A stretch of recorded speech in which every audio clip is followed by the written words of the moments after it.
On to our brilliant speaker tonight. Karin is the author of Songs We Know Best, John Ashbery's Early Life, and she's currently completing a full biography of the poet's life. She has also released John Ashbery's Nest, which is a virtual tour and website on his Hudson house, and she has developed an essay and playlist consecrated to his dedicated to his musical library. And aside from this, she's written widely on 20th and 21st century writers and painters. Her first book, From the Modernist Annex, was about the influence of museums and libraries on American modernist women writers. It's quite relevant tonight, as we are two American women who sometimes write, who are sitting inside a library. This was awarded the Elizabeth G. American Literature Prize, and she is currently Senior Lecturer of Humanities and Associate Director of Public Humanities at Yale University.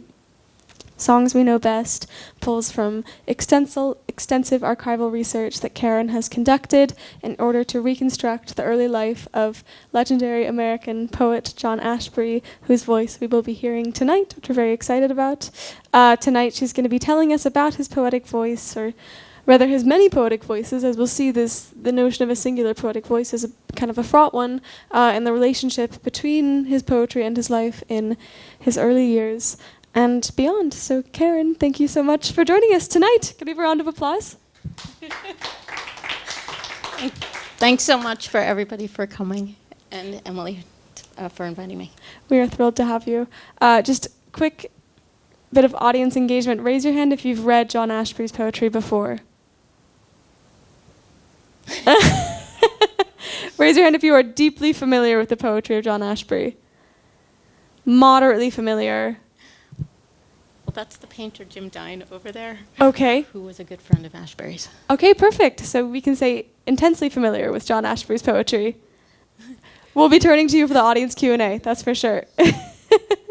I wanted to check because we're going to quickly give a brief overview of Ashbery's, the major themes in his work, and the major moments of his life before we dive into Karin's biographic project. So John Ashbery is born in 1927, in New York and Rochester, largely agricultural family. He grows up on a farm. He receives this miraculous scholarship to go to Deerfield. From then he goes on to study at Harvard and then to become the American poet who took the world by storm. Karin, can you tell us what some of the main stylistic features of his work are? Sure. I think that he wrote at least 28 volumes of poetry and plays and a novel that he co-wrote with James Schuyler. And so to sum up the stylistic features, I think is difficult because it was so wide-ranging. But wit, I think, would be something that carries through all of this. He's perceived as a very serious, difficult poet, but I think that there's actually much more intimacy and emotion in the poetry than maybe some of the surface suggests. It's not plot-driven poetry, although there's a few poems that are narrative. But he was enormously playful and experimental with language, and the way that he put into the poems the experience of life was, I think he was always sort of challenging himself to figure out how to do that. So I think for me, the poems are the place that I constantly go back to know him, which I think is something that isn't necessarily thought of as what you get from the poems, but I think that it is. It's just that the way that he thought about life was very meditative. So the poems don't offer a kind of explicit autobiography, but they offer an incredible sort of meditation on not only what life is, but how to think about it. I'm glad you've said that about this relationship between the poetry and autobiography. I think that's something I really want us to focus on as we discuss tonight, is whether a tension exists between the poetic project and the biographical project, whether one can extract biography from poetry. I want to focus a little more on Ashbery's style and form first as well. So he's known, as you said, for his wit. He's able to combine different registers, sort of the high and the low. He works across different temporal registers as well. So he uses language that's very antiquated as well as very modern. He's called his own work sort of polyphonic. What I want to know is, and I'll associate this with the larger poetic movement that he's perhaps erroneously been associated with, which is the New York School. If you could tell us what this movement was, if we can call it a movement, and what they were doing in poetry that was new, that hadn't been done before. Oh, sure. Well, the New York School has many generations now, as I'm sure that you know, and Ashbery, Schuyler, Kenneth Koch, Frank O'Hara, and Barbara Guest were sort of the parents of it. It was the name came really from the abstract expressionists and was sort of borrowed by John Myers, the gallery owner, and given to this group of poets that were friends, but not necessarily. They didn't write the same at all. So they were sort of grouped together because of, in a way, because of their sort of social life, and then the name was sort of stuck to them. And I think that it's actually the second generation of New York School poets like Ron Padgett, Tony Toll, David Shapiro. A lot of those poets have, in some ways, more in common than that first generation. But so many of them lived in New York, although Ashbery, when he was given that moniker, was still living in Paris. And I guess aspects of that school that does connect through all of them are a sense of humor and a kind of centering in some way of objects as in a very non-symbolic way, so that objects have a kind of way of grounding a poem, and are used in like very creative ways throughout. And it's interesting that you've established this link with abstract expressionism, because in some ways what connects that artistic movement to this poetic movement, or at least to Ashbery's specific poetic project, is that it's in some ways non-representational. Is Ashbery's poetry about something? How does he deal with the notion of poetry being about things, of the subject of poetry? I mean, he thought about this a lot. It was something that he was constantly sort of trying to figure out, like how you can get at the very essence of existence, which is a kind of abstract concept. So how very abstract, yes. But that it's like the walls and the floor and the ceiling that gives that experience structure. So like the beginning of one of my favorite poems, I think one of many people's favorite poems, Clepsydra, is the question, like, hasn't the sky? Like that's how the poem starts, and that's a kind of really abstract way of starting. But it's also treating the sky as an object and a thing that you can, when you say, where's, what's the weather? Everybody looks up at the sky. Like you look up at a thing, even if that thing is vast. And so I think that he was amazing in terms of the way that he could give structure to a poem, like through the things that we all know, while allowing sort of the abstract sense of those big questions to kind of move in between those spaces. I want to read a quote about this, and it's from this remarkable book. So you quote an essay that Ashbery's written on Marvell's poem, The Mower to the Glowworms, and he says, "In all great poets, we are released from the things of the world to find a new significance in the world of the imagination. Though the separation from things is never complete, and the higher meaning of the poems will inevitably have its roots in them. And you comment on this, that great poetry necessarily includes a residue of things, but exists in the world of the imagination. How did Ashbery navigate this balance between the residue of things and yet at the same time this transcendental world of the imagination? I mean, well, first of all, that's one of my favorite quotations that he ever wrote. It's and remarkable. he was like 19 or 20 when he wrote that. He was an undergrad. But I mean, like many things that recur, you sort of figure something out and then you forget that you figured it out, and then you learn it again and realize it again. And so that realization, I think, was something that he kept understanding sort of anew. And so one of my favorite poems, I like many of the poems, but this poem called The Revisionist Horn Concerto, which is just a funny title, and it's a really moving poem. But it's really about the ground and the sky, and those as kind of poles that keep you close to the ground, so that and you're always sort of moving up, but tethered to the ground. And so that's the residue of things that I think that runs through many poems, and you see it in different ways in different poems. So even in like one of the early books, Some Trees, where I think that he had figured that out and then was still figuring it out. But in one of the last poems in that book called Answering a Question in the Mountains, there's just a description of a box and the structure of a box. And then the idea is that the space in the box is like this like vast, almost like infinite space in which you can think and understand, but you're always contained within that box, which I think is a version of the same thing.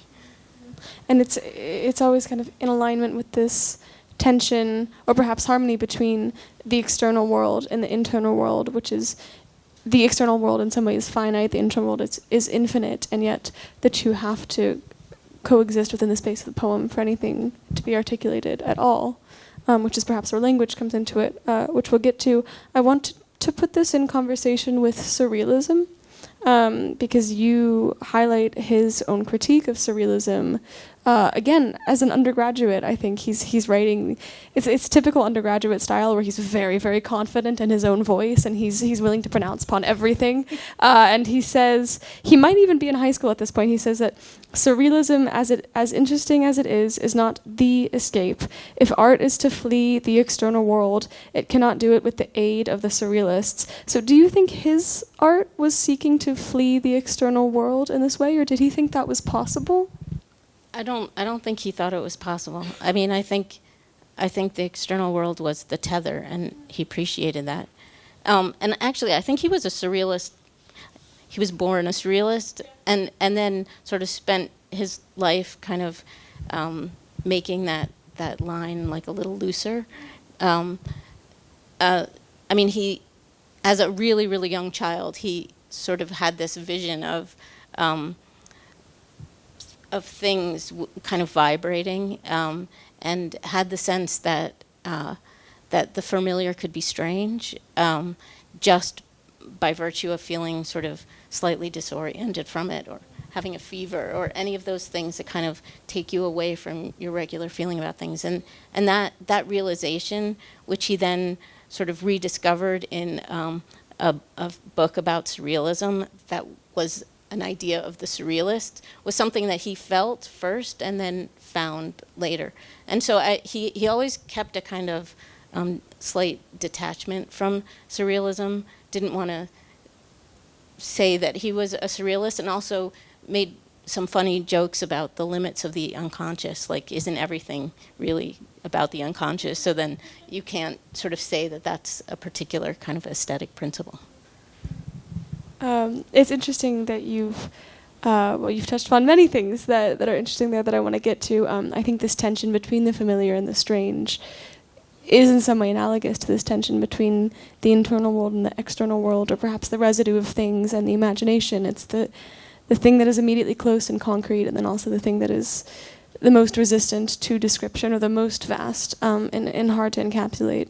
And the two inform or require one another. I want to see if we can use this as a way of understanding your own biographical project. and the sort of tension that exists between writing a biography and poetry as the space of pure creative imagination. Poetry is the pure creative act, which is detached from the life of the poet. That's a lot to get into, and before we get into that, I want to talk more about what it was like for you being a biographer of a living subject. So this book is, and the current project that you're working on was constructed from intense archival research. You used a lot of different materials. You interviewed, you consulted diaries, unpublished poetry. So can you walk us through the different tools you used to reconstruct Ashbery's early life? Sure. So yeah, I've been thinking a lot about this because the early life, one of the pleasures of writing that book was that, I'll start with one of the difficulties. One of the difficulties of writing that book was that there wasn't a huge archive. There aren't usually huge archives for early lives.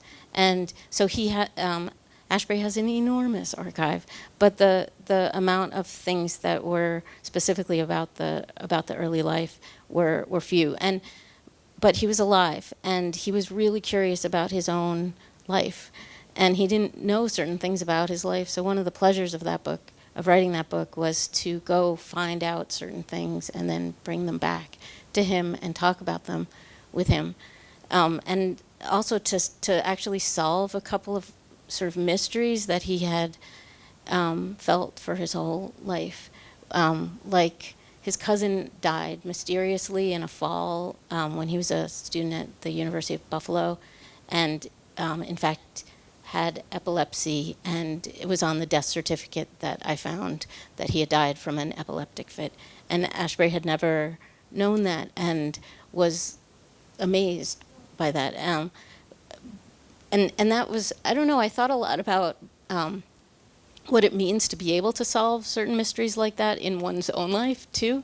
So that was one. Another was whether his father knew that he was gay or not, which he, in fact, had all the materials around him to be able to solve that question for himself, but it's sometimes hard to ask those questions of your closest friends who may know the answers. Easier to get a biographer, I guess, to go without being told to go and ask those questions. And I think it was very moving to him to find out that his father knew. And there were other kinds of questions that he had about his life. Actually, the one thing that he was upset about in the book was that I had discovered that somebody who he thought was a great friend of his when he was like 9, 10, 11 years old had said something had actually not liked him. And that was the only thing in the book that surprised him in a way that was actually upsetting. And it was also very touching to think about. I mean, biographies are sort of it's a historical work, it's literary work, it's all kinds of work, but it's also so personal. And a kind of like tiny moment like that sort of reminds you that you're always writing about a person. The supreme ethical stakes of that. Yeah. Mm. Yeah. You said something in the preface to this book when you talk about the biographical project or the task of the biographer, which is that documents lie. Mm. Can you explain what you mean by this when you were uncovering documents about Ashbery's life? I mean, documents suggest certain completenesses that are often not the case. So there were a lot of letters, like I look forward to seeing you this weekend, that kind of thing, that of events that never occurred. So relationships that never actually went forward. Things like that. And I was thinking about just documents aren't the end point, and like in biography, and I feel this way writing now, one is always sort of in a spiral of trying to find enough evidence to make sure that the thing that you're saying is as true as possible, which involves both interviews, which I love to do, and finding documents, which I also love to do, but also like thinking about the relationship among all those things, which I think is necessary. Like not one single thing has the complete, is completely complete. And so you kind of locate the truth, or the closest proximity to the truth, in the intermediary point between the letter and the diary entry and the interview with this person, with that person, with his friend or his mother. I want to talk about the specific documents or sources that you were relying upon as you wrote this. So one is Ashbery's diaries, which he personally gifted to you, am I correct? Well, or he said you could use these and you were the first to see them? Right. I mean, that's where the project really took off. I was working in his house, actually doing a project about his objects for a grant. And so I was in his house constantly, and then interviewing him about his objects, and then also going to Pulteneyville, to upstate New York, where he grew up, and doing research on these. And anyway, I was in his house and in his things, and one day these diaries were visible, and there are 4 of them, leather bound. What are these? And they're nothing. And it was like 1,000 pages of diaries that he wrote from the age of 13 to 16. And he's like, take them home and read them. They're like so dumb. And they were so amazing. Like as a record of a poet figuring out that he wanted to be a poet. I mean, he was already a poet in terms of like having written some poems, but he really spent those 4 years of the diaries, which were, the diary started right after, and the reason for the diary was that his brother had passed away from leukemia, and his mother gifted him the first diary, and that's sort of how the diary started. But he continued them as writing practice for 4 years, and only stopped at the point at which he felt that writing a diary was interrupted the work of actually writing poems. And so that the diaries had a real narrative through them of a poet trying to decide if they were a poet, because he wanted to be a novelist first, and then figuring out how to do it. And also it was about what we've been talking about so far, which is like what the relationship really is between the things that happen in the day and the things that get put in the poem. And how, for him, what he wanted to figure out was how to get to the essence of what happens in a day, which has to do with literally like the things that you do. And those are not unimportant, but he wanted to also be able to access the very, like the most meaningful thoughts to him, which occurred usually while he was doing some of the silliest things, and to figure out how to capture that, because when he sat down to write finally, as a 14-year-old, he couldn't get back to that like realization or understanding that he'd had about the experience of being in the world. And that was the question, like, how do you put that down? How do you get that down? And so the project of giving language, giving words to experience, kind of extracting the essence of the day from the things of the day, from the residue of the things, as we were talking about earlier, Exactly. That project, insofar as he was trying to do that through diaries, that failed. And so then he turned to poetry, right? And so there's a tension between the writing in the diary and the writing of the poetry. How does that tension emerge? How do you explain that? I mean, he always needed to start the new year. Almost every new year started with a couple of days of diary writing. And so there's definitely a close relationship for him between like saying what you did during the day and getting into the space of a poem. I think later, or later in the years, he would replace it with walking.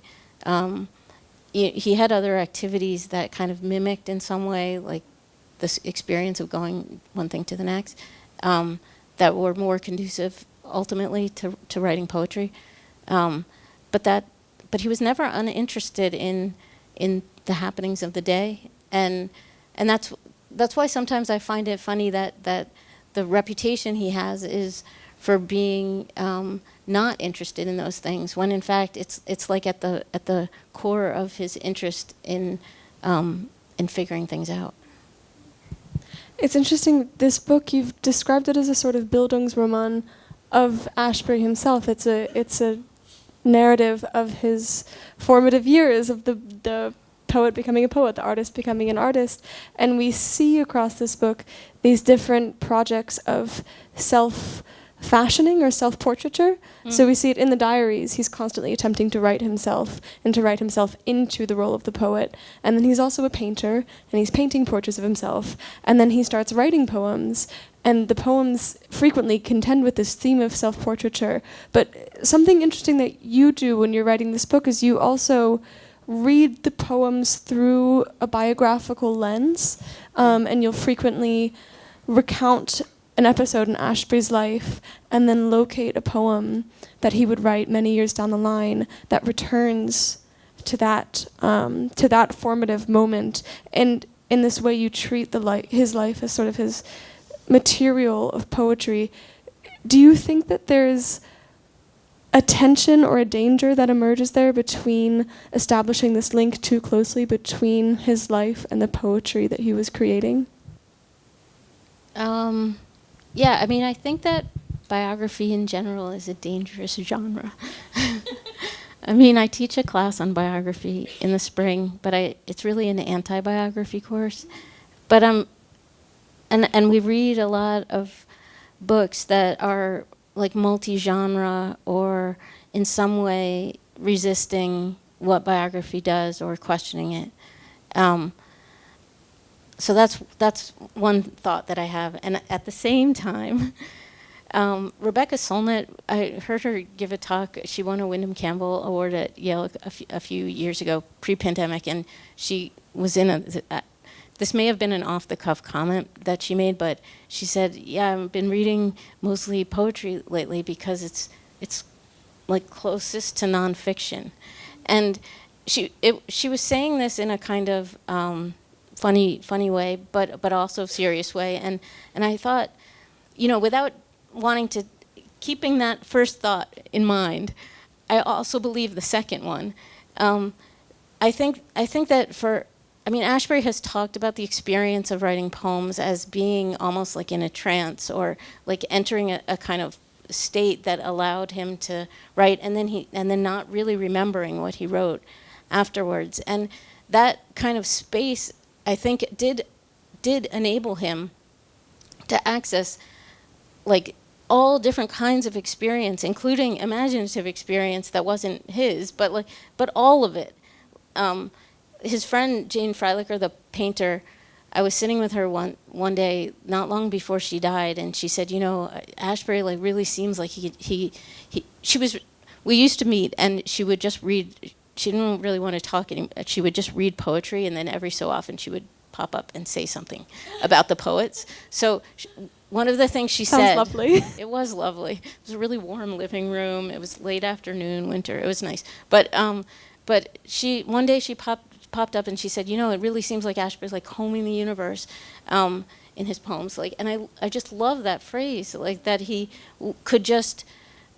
in this kind of state, just sort of find things that happen at different times. So it's not like a narrative of like a particular thing, although occasionally there are. But it's like these moments of experience that he sort of cobbles. I want to read a quote from an interview that Ashbery did with the Paris Review, where he spoke a lot about this question of the relationship between biography and poetry, and he's asked if this link between life and poetry exists in his work, and he says there's a close but oblique connection, and then he talks about writing experiences, and he says, I don't want to bore people with experiences of mine that are simply versions of what everybody goes through. For me, poetry starts after that point. I write with experiences in mind, but I don't write about them. I write out of them. Mm. And I think that perfectly summarizes what you're saying about his work too, that he brings the experiences together and then moves out of them, and that's where the creative act begins in some way.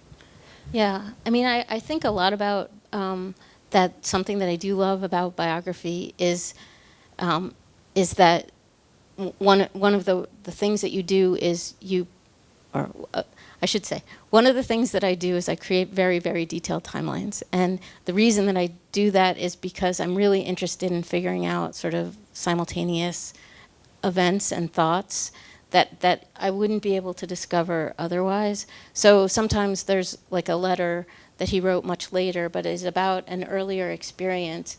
And so I put it in both places in my detailed timeline, and therefore, like, it's the only way that sometimes that I realize that these two things that you would never have thought are happening together or happening simultaneously are. Do you have an example of that? Not to put you on the spot. If you don't, it's fine. No, I mean, I have so many examples of that kind of realization that, oh, that's like that's what he was doing, that's what he was thinking, because that happened then. And I guess this is not a super specific example, but often letters are not dated, right? So I put them in my timeline in multiple years that I think that they could be in. And sometimes they're not even not dated, they're just like Wednesday. So you kind of make a guess. You just have to find the Wednesday. Right, you make a guess, like when it's might be. But part of the experience of like learning more and more is that then the Wednesday becomes clearer, like which Wednesday it really is. And that's kind of partly what I mean. Like when you know what Wednesday it was, like something happened on that Wednesday, and that meant something, even if the result is that doesn't get into a poem for a long time. You understand that thought happened that day.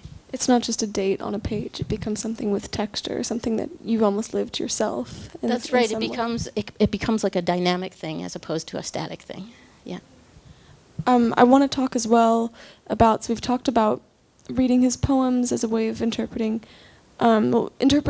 his poems through his life and then interpreting his life through his poems. We've talked about his diaries. I want to talk about interviewing Ashbery himself, and the fact, you've already touched upon this a bit, but the fact that when you were writing this biography, you were dealing with a living subject who was going to respond to and be affected by what you were writing. And in fact, he in some ways responded to your biographical efforts in a poem in 2015 where he includes the lines, "Elsewhere in real cities, a few biographies postulate," which seems like an ambivalent, perhaps even negative stance on the experience of having been the subject of a biography. How did he respond to this project, and how did the accounts that he provided you with complement or contradict the poems and diaries that you were reading simultaneously? Well, he agreed to it, and that was in 2010, and I wasn't sure he would, but he said okay. And part of the reason that I asked him to do the early life specifically was because I knew he had said no to other biographers, and I thought that he might be more willing if it wasn't going to the present. And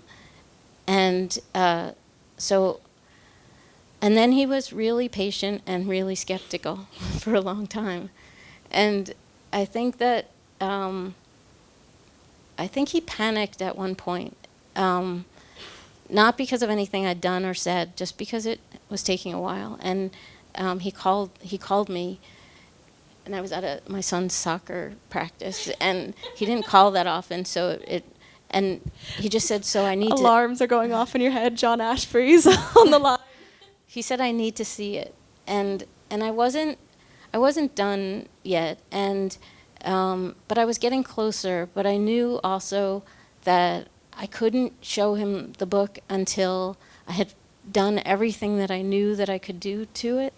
Like the thought of having him tell me something that I already knew that I wanted to do with it, I couldn't bear that. Agonizing, right. Yeah. So I said to him, will you be patient. I really am getting there. And he was. It was probably another year before. I mean, I gave it to my editor and to Jonathan Galassi and to John at the same time, and that's when he read it. How many years did it take you in total to write this? It took me 6. Okay.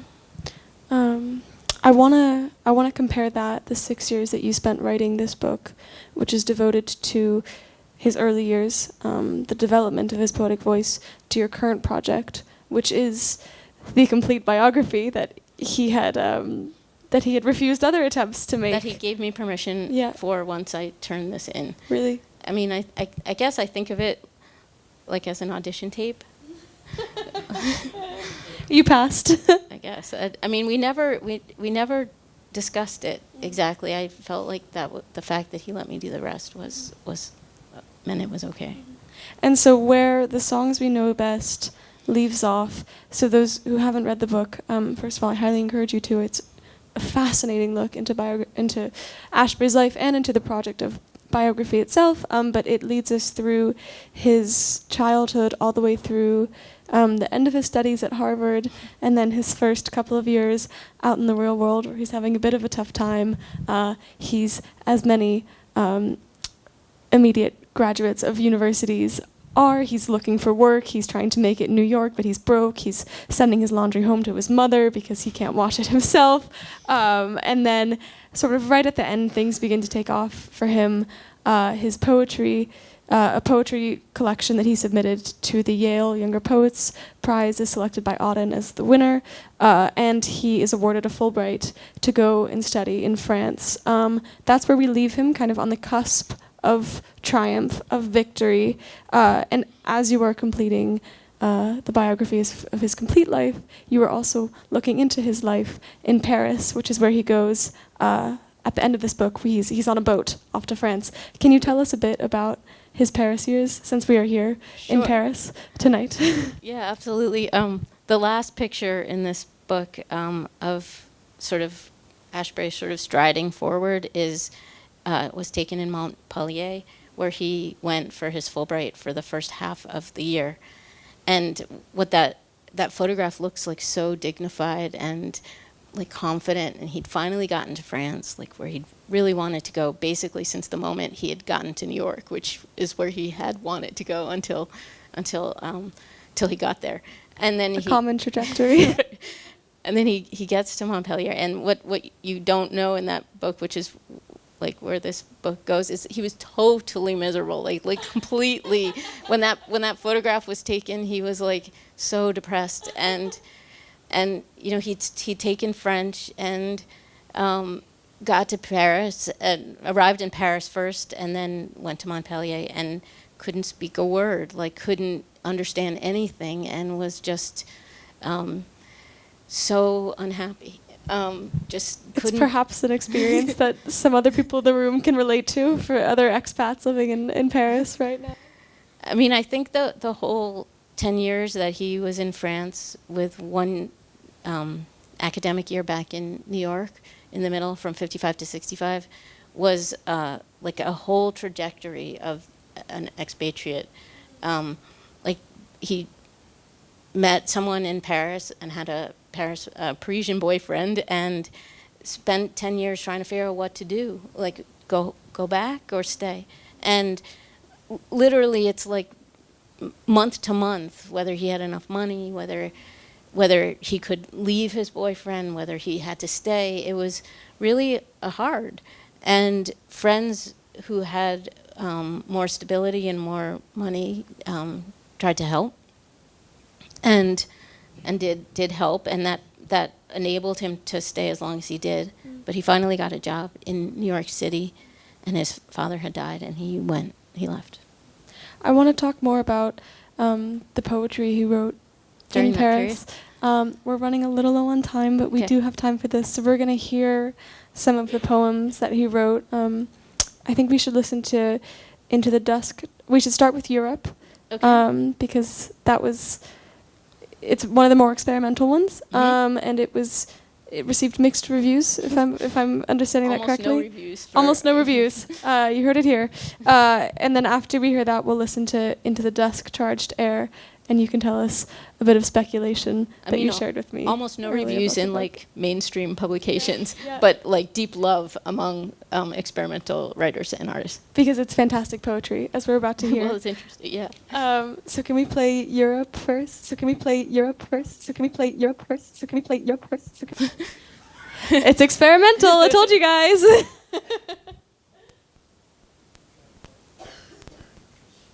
And what we'll be hearing is Ashbery himself reading these poems. This is John Ashbery. I'm backward lemon. Done. Section 8.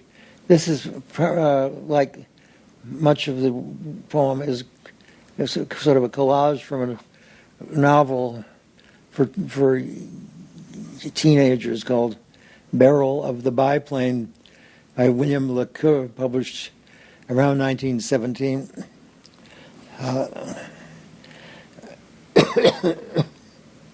Eight. In the falling twilight of the wintry. Maybe I better. Eight. In the falling twilight of the wintry afternoon, all looked dull and cheerless. The car stood outside with Ronald Pryor and Collins attending to some slight engine trouble. The fast, open car, which Ronnie sometimes used to such advantage. It was covered with mud after the long run from Suffolk, for they had started from Harbury long before daylight, and until an hour ago had been moving swiftly up the Great North Road by way of Stanford, Grantham, and Doncaster to York. There they had turned away to Ripon, or Ripon, R-I-P-O-N, I'm not sure how it's pronounced, where for an hour they had eaten and rested. In a basket, the waiter had placed some cold food with some bread and a bottle of wine, and this had been duly transferred to the car. All was now ready for the continuance of the journey. 9. I think we can The stop decision there. in his life, soul elsewhere, the gray heel. So that was Europe. Yes. That was parts of Europe. So Europe is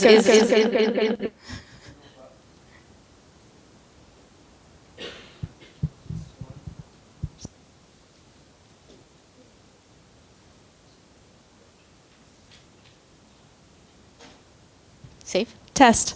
There we go. There was the ghost of John Ashbery haunting us.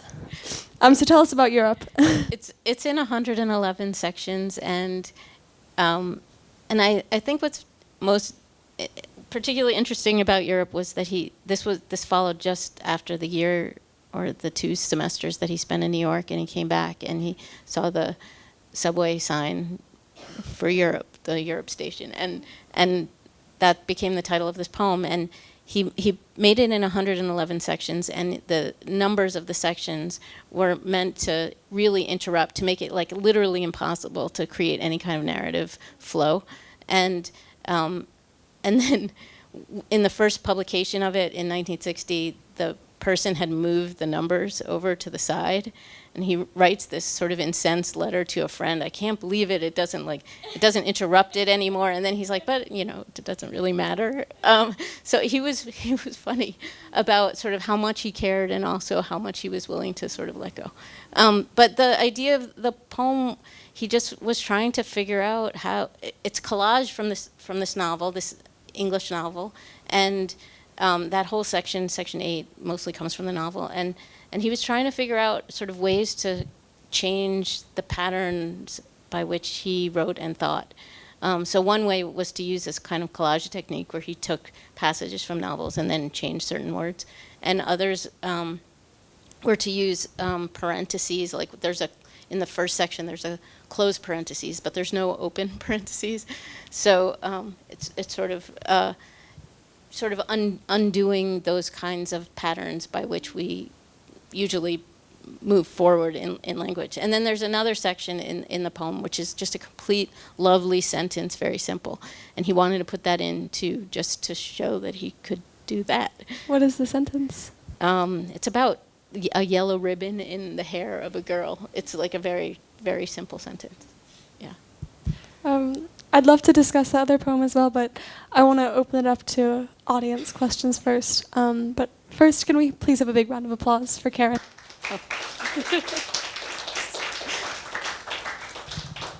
Oh. We are now going to open it up to questions from our in-person audience, and then if we have time, we'll turn to our Zoom crowd as well. Please don't be shy. Raise your hand, and I will bring you a microphone. Yes? Hello. Thank you for that. That was really interesting. Is that loud enough? Yeah. Yeah. Okay. Yeah, it was a wonderful introduction to a poet that I'm relatively new to. You mentioned that there were these sort of special moments when you would discover something in like his biography that he wasn't aware of, and I wonder. It sounds like you've been the most extensive biographer, or you knew him very well in his life, and I wonder if there were things as well that you reminded him of, in all of these memories for like years in these daily diaries and such. I imagine there are things that were sort of lost to him, or even in his work, or these objects that you cataloged, like that as this very attentive biographer, these things become maybe better known to you than they are to him at times, or even more like precious to you. And so, voilà, that's my question. No, thank you so much for that question. I guess this is an opportunity to say a couple things. One is that he had one of the most amazing memories of anybody, like his ability to remember not just what happened, but what he read was absolutely astounding. So one of the things that I told him was that there was, it was something about, I was telling him about a situation where he and his cousin had gone to the library at the University of Buffalo. I was reminding him of this, and he's like, "Oh yeah, I know, I remember that." And then he remembered the limerick that was on the back door of the bathroom and recited the limerick. So he really was had an extraordinary memory. When I was saying before that he would write poems and then forget them, I think that was actually like a practical technique in order to kind of like constantly renew the experience of writing for the first time, which enabled him to, for 90 years, literally until a few days before he died, write, and write new, because he was never sort of like thinking about the poems that he wrote before. But to your question about like attentiveness, also, he was also extremely attentive about his life, and so I think that there is that kind of idea of the biographer sort of knowing the life of a subject better than the subject knew their own life, and I don't think that I feel that way at all. I think that one of the reasons that the first book was a pleasure in that way was because he was so attentive to his life and to the things in it. So when I was doing the project on his house, and like we would open, at the very beginning of it, we would open a drawer and together and be like delighted to see what was in this drawer that he hadn't opened in a long time. And so I was the provocation for opening the drawer, but it's not that he had forgotten what was in the drawer, but he didn't forget the things that were actually in the drawer once we took them out. And I remember one interview in the dining room that was like 6 hours long of just him picking up each item that were uncovering in these drawers that hadn't been opened in a long time. And I was exhausted. I remember being so exhausted. I had to kind of like work my way up to the same level of attention that he had about his own life. And I don't, I would never say that a biographer knows a life better than the subject. Or, I mean, and how much a subject knows about their own life is also a complicated thing. But it's certainly the thing he helped me do was create a kind of attention around the things that mattered to him. If that makes sense.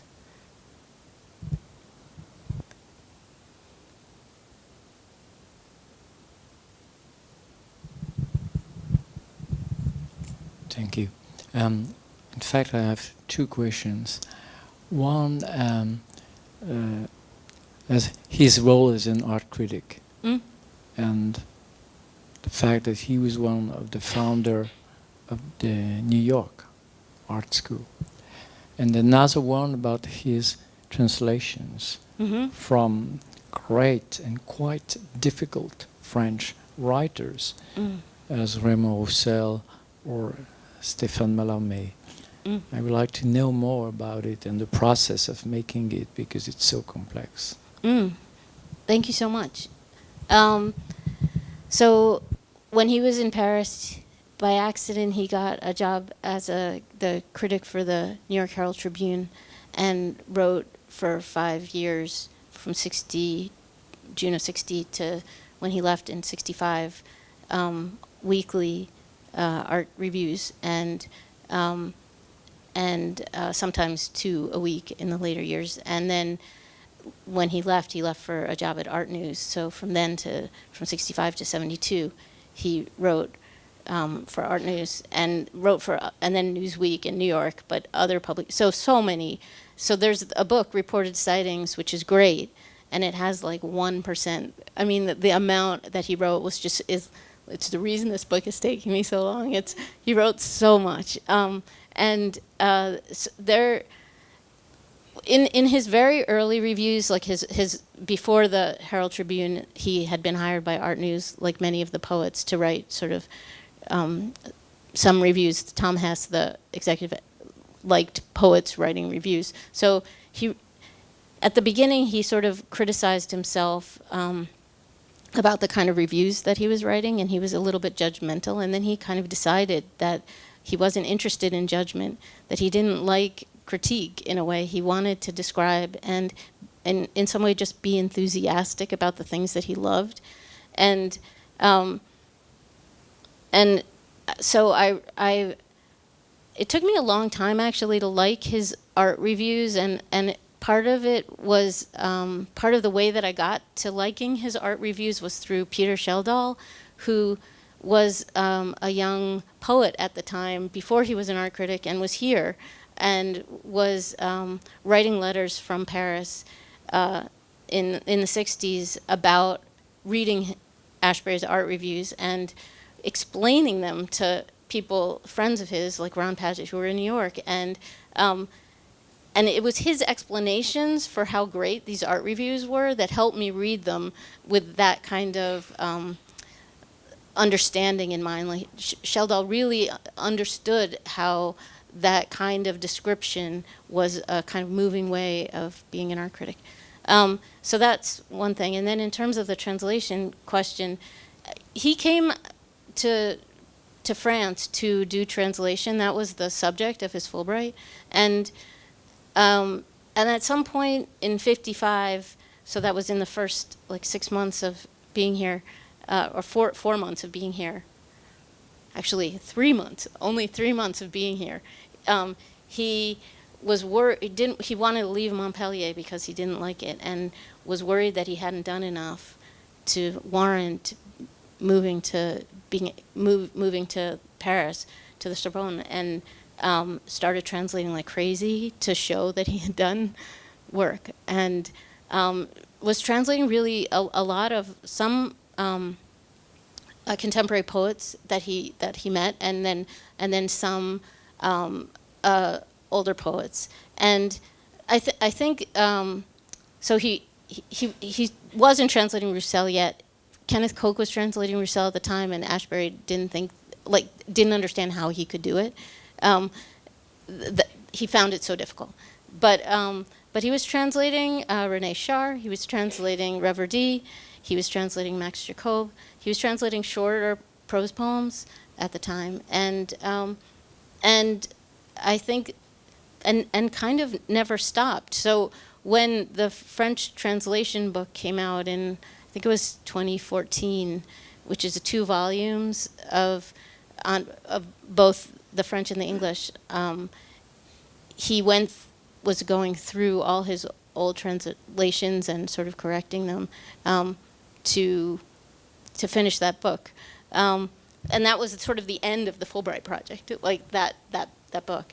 In between, he published the Rimbaud Illuminations, which, if you haven't read it, it's just amazing, I think. And that was also a project that started, not the translation part of it, but the love of those poems started very, very early and sort of led to that book in 2011. Does that answer your question? A bit?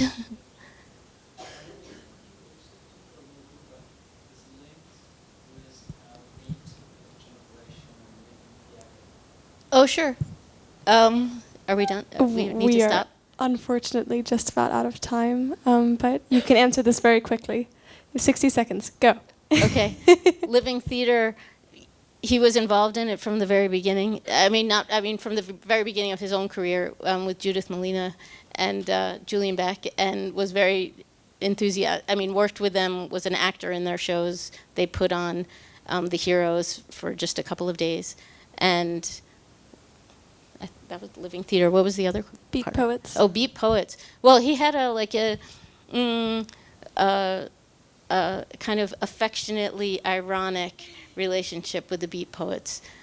They all knew each other. They were all friends to some extent, and were competitors, I think, too. And some were in Paris at the same time. And he knew others in New York. And he knew all those writers. So they were people who were constantly, crossing paths. And that he had acerbic comments to say about in letters, but had, friendly relationships with them in social settings.